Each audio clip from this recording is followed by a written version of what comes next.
일부 괜찮다만 반복하던 아버지. 화면이 켜지면 어두운 요양원 복도가 보입니다. 소독약 냄새가 날 것 같은 차가운 형광등 불빛 아래 고요한 복도. 그리고 그날 제 핸드폰에 한 통의 전화가 걸려왔습니다. 보호자분 맞으시죠? 요양원 직원의 목소리였습니다. 네, 맞는데요. 무슨 일이시죠? 잠깐 침묵이 흐르더니 직원이 조심스럽게 말했습니다. 아버님이요, 조금 이상하십니다. 저는 바로 물었습니다. 어디가요? 다치셨어요? 하지만 직원은 설명을 길게 하지 않았습니다. 지금 바로 오실 수 있나요? 그 말이 더 무서웠습니다. 저는 회사에서 곧장 나와 요양원으로 달려갔습니다. 요양원 현관문을 열자 익숙한 냄새와 조용한 공기가 훅 들어왔습니다. 프런트 직원이 저를 보자 급히 일어났고 곧 전화를 했던 직원이 저를 아버지 방이 아니라 상담실로 안내했습니다. 그 순간부터 심장이 더 빨리 뛰었습니다. 아버님 건강에는 큰 문제는 없습니다. 그 말을 듣자 안도해야 하는데 오히려 더 불안했습니다. 그럼 뭐가 문제인가요? 직원은 한참 망설이다가 노트를 펼쳤습니다. 아버님이요, 매주 수요일 오후 2시쯤만 되면 불안해하세요. 불안해한다니요? 시계를 계속 보시고 핸드폰을 만지작거리고 복도를 서성이세요. 그리고 전화가 오면 그때부터 표정이 확 굳습니다. 직원은 목소리를 낮췄습니다. 통화 중에도 주변을 계속 살피세요. 누가 듣는지 확인하는 것처럼요. 저는 등골이 싸늘해졌습니다. 직원은 한 가지를 더 말했습니다. 그리고 아버님이 특정 가족 이야기를 아주 피하세요. 누구요? 직원은 조심스럽게 말했습니다. 확실하진 않지만 둘째 아드님 얘기만 나오면 표정이 굳고 대답을 끊으세요. 둘째, 제 동생이었습니다. 상담실을 나와 아버지 방으로 가는 복도가 평소보다 길게 느껴졌습니다. 문을 열고 들어가니 아버지는 창밖을 보고 계셨습니다. 제 얼굴을 보시고도 평소처럼 담담했습니다. 아버지, 괜찮으세요? 괜찮다. 직원분이 연락하셔서 왔어요. 신경 쓰지 마라. 늘 하시던 두 마디였습니다. 저는 한 번 더 물었습니다. 여기 생활하시면서 불편한 거 없으세요? 없다. 그리고 조심스럽게 동생 이야기를 꺼냈습니다. 둘째는 요즘 어때요? 아버지는 잠시 멈칫하더니 낮게 말했습니다. 괜찮다. 전화는 자주 해요? 신경 쓰지 마라. 아버지는 다시 창밖으로 시선을 돌렸습니다. 더 묻지 말라는 뜻이었습니다. 그런데 저는 방금 전 직원이 했던 말이 떠올랐습니다. 수요일 2시 전화, 통화 기록을 지우려는 듯한 행동, 그리고 둘째 이야기만 피하는 아버지. 방에서 나온 저는 직원에게 말했습니다. 아버지는 아무 말씀도 안 하세요. 직원은 고개를 끄덕이며 조용히 답했습니다. 네, 그래서 저희가 먼저 연락드릴 수밖에 없었습니다. 그날 집으로 돌아오는 길, 머릿속이 복잡했습니다. 아버지는 왜 수요일마다 그 전화를 기다리거나 두려워하는 걸까? 그리고 왜 하필 둘째 이야기를 꺼내면 아버지 표정이 굳는 걸까? 요양원에서 걸려온 전화 한 통은 그날부터 제 머릿속을 떠나지 않았습니다. 2부 요양원 직원의 내부 증언. 며칠 뒤 같은 요양원 직원에게서 다시 전화가 왔습니다. 이번에는 목소리가 더 급했습니다. 보호자님, 오늘 아버님 상태가 조금 심각합니다. 어떤 상태인데요? 누군가와 통화하신 뒤에 손을 심하게 떠세요. 지금 바로 오실 수 있으세요? 저는 또다시 모든 걸 제쳐두고 요양원으로 향했습니다. 아버지 방 문을 열었을 때 아버지는 침대에 앉아 손을 떨고 계셨습니다. 얼굴은 창백했고 시선은 바닥에 고정돼 있었습니다. 아버지, 누구랑 통화하셨어요? 아무도 아니다. 손이 왜 이렇게 떨리세요? 괜찮다. 말은 괜찮다고 했지만 몸은 전혀 괜찮아 보이지 않았습니다. 직원은 저를 다시 상담실로 불렀습니다.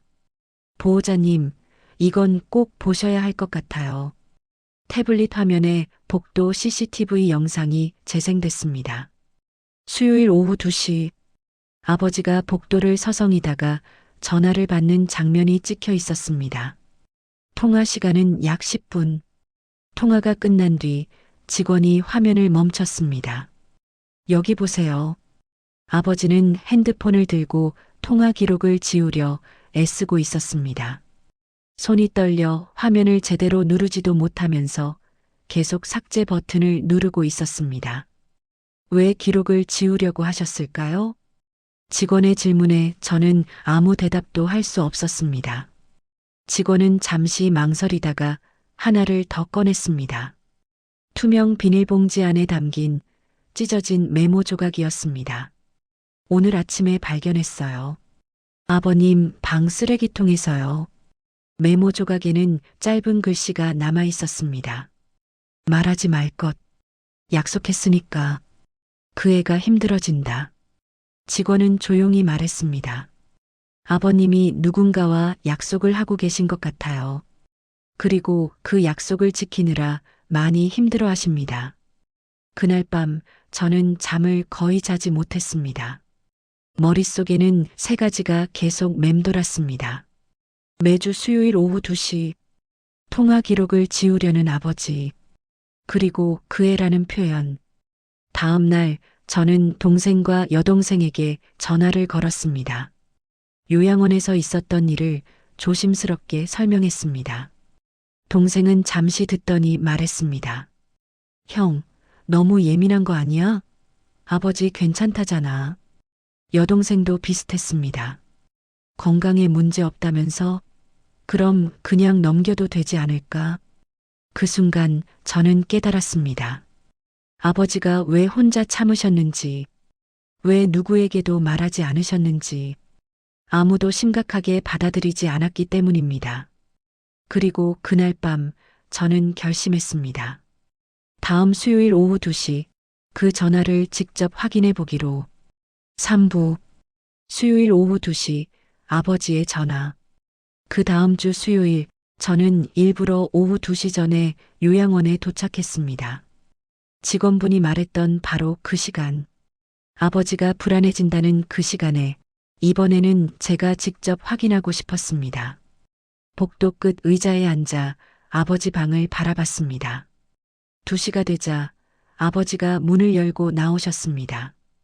천천히 복도를 걸으셨습니다. 시계를 한번 보고 주머니에서 핸드폰을 꺼내 들었다가 다시 넣고 또 몇 걸음 걷고 다시 시계를 봤습니다. 그리고 2시 10분쯤 아버지의 핸드폰이 울렸습니다. 아버지는 순간 멈췄습니다. 주변을 한번 훑어보더니 사람이 없는 계단 쪽으로 이동하셨습니다. 저는 조금 떨어진 곳에서 그 모습을 지켜봤습니다. 응? 아버지의 목소리는 낮았습니다. 알았다 그래. 잠시 침묵. 아버지는 고개를 숙이고 있었습니다. 괜찮다. 걱정하지 마라. 목소리는 담담했지만 어딘가 떨리고 있었습니다. 말 안 할게. 그 말이 들렸을 때 제 심장이 쿵 내려앉았습니다. 미안하다. 아버지가 조용히 말했습니다. 아빠가 미안하다. 통화는 5분 정도 이어졌습니다. 전화를 끊은 뒤에도 아버지는 바로 움직이지 못하셨습니다. 벽에 잠시 기대어 서 계셨습니다. 저는 그때 다가가지 못했습니다. 그 모습이 너무 작아 보였기 때문입니다. 잠시 후 아버지는 아무 일도 없다는 듯 방으로 돌아가셨습니다. 저는 한참 뒤에 문을 두드렸습니다. 아버지, 저예요. 들어와라. 아버지는 침대에 앉아 계셨습니다. 하지만 손은 아직 미세하게 떨리고 있었습니다. 아버지, 방금 전화 누구였어요? 아무도 아니다. 아버지, 제가 다 봤어요. 아버지는 그제야 저를 바라보셨습니다. 수요일마다 오는 전화잖아요. 아버지, 제발 말씀해 주세요. 왜 그렇게 힘들어 하세요? 아버지는 한참 동안 말이 없으셨습니다. 그리고 아주 낮은 목소리로 말씀하셨습니다. 그 애는 나쁜 애가 아니다. 저는 숨을 삼켰습니다. 누구요? 내가 조금만 참으면 된다. 그 애가 힘들어지면 안 된다. 아버지, 그게 무슨 말이에요? 왜 아버지가 참아야 해요? 아버지는 고개를 저으셨습니다. 나는 늙었잖아. 조금 불편해도 된다. 그 말에 가슴이 아려왔습니다. 아버지, 손도 떨리고 무서워하시잖아요. 안다. 그럼 왜 말 안 하세요? 아버지는 잠시 눈을 감으셨습니다. 내가 말하면 형제들끼리 싸운다. 그 순간 모든 퍼즐이 하나로 이어졌습니다. 아버지는 누군가를 보호하고 있었습니다. 자기 자신이 아니라 자식을. 나는 괜찮다. 아버지는 다시 그 말을 반복하셨습니다. 정말 괜찮다. 하지만 그날 아버지의 떨리는 손은 그 말이 거짓이라는 걸 분명히 말해주고 있었습니다. 사부, 아버지가 숨겨둔 수첩. 그날 이후로 저는 요양원을 더 자주 찾았습니다. 아버지가 혼자 있는 시간이 마음에 걸렸기 때문입니다. 어느 날 아버지가 잠시 물리치료실에 가신 사이 저는 아버지 방에 혼자 남게 됐습니다. 괜히 방을 둘러보게 됐습니다. 침대, 작은 책상, 옷장, 모든 게 단정하게 정리돼 있었습니다. 그러다 침대 옆 서랍을 열었습니다. 안경, 약봉지, 손수건, 그리고 그 아래 낡은 수첩 하나가 있었습니다. 갈색 가죽 표지, 모서리가 달아 있었고 오래된 흔적이 분명했습니다. 무심코 펼쳤다가 저는 그대로 굳어버렸습니다. 첫 페이지에 적힌 글은 단 한 줄이었습니다. 말하지 말 것. 다음 페이지에는 짧은 문장들이 반복돼 있었습니다. 약속했음. 그의 목. 형제들 싸우면 안 됨. 내가 참으면 된다. 마치 아버지가 스스로에게 계속 다짐하듯 적어놓은 말들이었습니다. 페이지를 넘길수록 글씨는 점점 흔들리고 있었습니다. 그리고 중간쯤부터 날짜가 적혀 있는 기록들이 나왔습니다. 모두 수요일이었습니다. 10월 9일 수요일, 전화옴, 요양원 비용 이야기, 10월 16일 수요일, 또 전화, 형한테 말하지 말라고 함, 10월 23일 수요일, 말 안 들으면 힘들어질 수 있다고 함. 손이 떨렸습니다. 직원분이 말했던 그 시간, 그 패턴과 정확히 맞아떨어졌습니다. 그리고 마지막 페이지, 가장 최근 날짜 아래 조금 더 긴 글이 적혀 있었습니다. 오늘도 전화가 왔다. 요양원 비용이 부담된다고 했다. 더 싼 곳으로 옮기라고 했다. 형한테 말하면 안 된다고 했다. 형제들 싸우게 하고 싶지 않다고 했다. 그래서 나는 괜찮다고 했다. 어디든 괜찮다고. 내가 조금만 참으면 된다고. 맨 아래에는 작게 이렇게 적혀 있었습니다. 그 애는 나쁜 애가 아니다. 그 문장을 보는 순간 가슴이 꽉 막혔습니다. 아버지는 이 모든 걸 혼자 기록하고, 혼자 참고, 혼자 견디고 계셨던 겁니다. 그때 문이 열리는 소리가 들렸습니다. 아버지가 돌아오셨습니다. 제 손에 들린 수첩을 보신 아버지의 얼굴이 순간 굳었습니다. 그걸 왜 봤냐? 아버지, 이게 뭐예요? 아버지는 수첩을 빼앗듯 받아 안으셨습니다. 그리고 낮게 말했습니다. 그냥 내 메모다. 아버지, 이게 그냥 메모예요? 매주 수요일마다 오는 전화잖아요. 아버지는 고개를 떨구셨습니다. 돌려줘라. 그건 내가 감당할 일이다. 아버지, 왜 혼자 감당하세요? 왜 저한테 말 안 하세요? 아버지는 한참 말이 없으시더니 작게 말씀하셨습니다. 내가 말하면 그 애가 망가진다. 그 순간 저는 확신했습니다. 이건 오해가 아니라 분명한 진실이라는 것을, 그리고 이제 확인해야 할 사람이 단 한 명 남아 있었습니다. 오부, 동생과의 통화, 숨길 수 없는 진실. 저는 수첩을 가방에 넣고 요양원을 나왔습니다. 더 이상 미룰 수 없었습니다. 차에 타자마자 동생에게 전화를 걸었습니다. 아, 왜? 평소와 다름없는 목소리였습니다. 그게 더 화가 났습니다. 너 아버지한테 요양원 비용 이야기한 적 있지? 뭐? 매주 수요일마다 전화했지.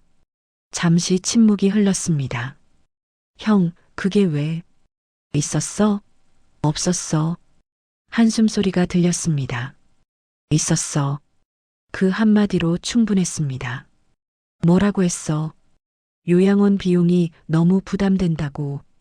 그게 다야? 동생은 말을 흐렸습니다. 형도 알잖아. 한 달에 300만 원 넘게 나가. 그래서 더 싼데 알아보면 안 되냐고. 저는 이를 악물었습니다. 형한테 말하지 말라고도 했지. 했어. 말 안 들으면 어떻게 될지 모른다는 말도 했지. 형, 아버지가 손 떨고 계신 거 봤어? 전화 끊고 나서 한참을 못 움직이셨어. 동생은 아무 말도 하지 못했습니다. 아버지가 뭐라고 하신 줄 알아? 그 애는 나쁜 애가 아니다래. 그 말에 동생의 숨이 흔들렸습니다. 형, 나도 상황이 너무 안 좋았어. 그래서 아버지를 협박해도 되는 거야? 협박은 아니었어. 그럼 뭐야? 선택권 없는 압박이지. 동생은 결국 울기 시작했습니다. 미안해, 나도 무서웠어. 아버지가 더 무서워하셨어. 그래도 끝까지 너 감싸셨어. 잠시 후 동생이 말했습니다. 나갈게. 어디로? 요양원. 육부. 아버지의 기록, 그리고 선택. 다음 날 요양원 직원이 저를 따로 불렀습니다. 보호자님, 아버님이 이걸 맡겨두셨습니다. 갈색 봉투 하나였습니다. 겉면에는 떨리는 글씨로 이렇게 적혀 있었습니다. 큰아들에게. 봉투 안에는 날짜별로 정리된 메모들이 들어 있었습니다. 10월 9일 수요일. 요양원 비용 이야기. 그 애가 많이 지쳐 보였다. 10월 23일 수요일. 형에게 말하지 말라고 했다. 형제 싸움이 무섭다. 11월 6일 수요일. 오늘은 목소리가 화가 나 있었다. 그래도 참았다. 마지막 장에는 이렇게 적혀 있었습니다. 이 기록은 변명하려는 게 아니다. 그 애를 미워하지 말아라. 부모가 참으면 가족은 남는다. 그날 저녁 동생이 요양원에 왔습니다. 아버지 앞에서 무릎을 꿇었습니다. 아버지, 죄송해요. 아버지는 한참을 보시더니 조용히 말씀하셨습니다. 일어나라. 괜찮다. 그 한마디에 동생은 더 크게 울었습니다. 앞으로는 말해라. 힘들면 나한테 말해라. 그날 이후 요양원 비용은 형제 셋이 나눠 부담하기로 했습니다. 아버지 몰래가 아니라 아버지와 함께 의논하면서. 그리고 다음 수요일 오후 2시 아버지는 더 이상 불안해하지 않으셨습니다. 저는 그제야 깨달았습니다. 부모가 괜찮다고 말할 때 정말 괜찮아서가 아니라 자식이 걱정할까 봐라는 걸. 혹시 여러분의 부모님도 지금 혼자 참고 계시진 않으신가요? 오늘 한 통 괜찮으세요? 말고 혹시 힘드신 일 없으세요? 라고 물어보는 건 어떨까요? 그 질문 하나가 누군가의 긴 침묵을 끝낼지도 모릅니다. 7부. 아버지가 끝까지 지키려 했던 것. 그날 이후 요양원 복도는 이전과 조금 달라 보였습니다. 아버지는 여전히 같은 자리에 계셨고 같은 창밖을 바라보셨지만 수요일 오후 2시만 되면 보이던 불안한 모습은 사라졌습니다. 시계를 계속 보지도 않으셨고 핸드폰을 쥐고 서성이지도 않으셨습니다. 아버지, 요즘은 좀 어떠세요? 제가 묻자 아버지는 예전과 같은 말을 하셨습니다. 괜찮다. 하지만 이번에는 그 말이 처음으로 진짜처럼 들렸습니다. 아버지는 여전히 동생 이야기를 하실 때면 조심스러워 하셨습니다. 하지만 예전처럼 고개를 돌리거나 대화를 피하지는 않으셨습니다. 그 애도 많이 힘들었을 거다. 사람이 살다 보면 그럴 수 있다. 끝까지 누구 하나를 나쁘게 말하지 않으셨습니다. 끝까지 가족이 흩어지지 않기를 바라셨습니다. 집으로 돌아오는 길, 저는 아버지의 수첩을 다시 떠올렸습니다. 내가 참으면 된다. 그 애는 나쁜 애가 아니다. 아버지는 평생 그렇게 살아오신 분이었습니다. 젊었을 때도, 가정을 꾸렸을 때도, 그리고 늙어서 요양원에 계신 지금도 자식이 편하면 자신은 조금 불편해도 된다고 믿는 사람. 하지만 우리는 너무 늦게 알았습니다. 부모의 괜찮다는 말이 항상 진짜 괜찮다는 뜻은 아니라는 걸. 어쩌면 부모님은 지금 이 순간에도 어딘가에서 참고 계실지도 모릅니다. 자식이 힘들까봐, 가족이 깨질까봐. 그래서 오늘은 이 말을 꼭 전하고 싶습니다. 부모님께 괜찮으세요? 라고 묻기 전에 혹시 혼자 참는 건 없으세요? 라고 한 번만 더 물어봐 주세요. 그 질문 하나가 누군가의 오랜 침묵을 끝내줄지도 모르니까요. 여기까지 들어주셔서 고맙습니다. 이 이야기가 부모님의 마음을 한 번쯤 떠올리게 했다면 그걸로 충분합니다. 오늘 한 통의 전화가 누군가에겐 큰 위로가 될지도 모릅니다. 감사합니다.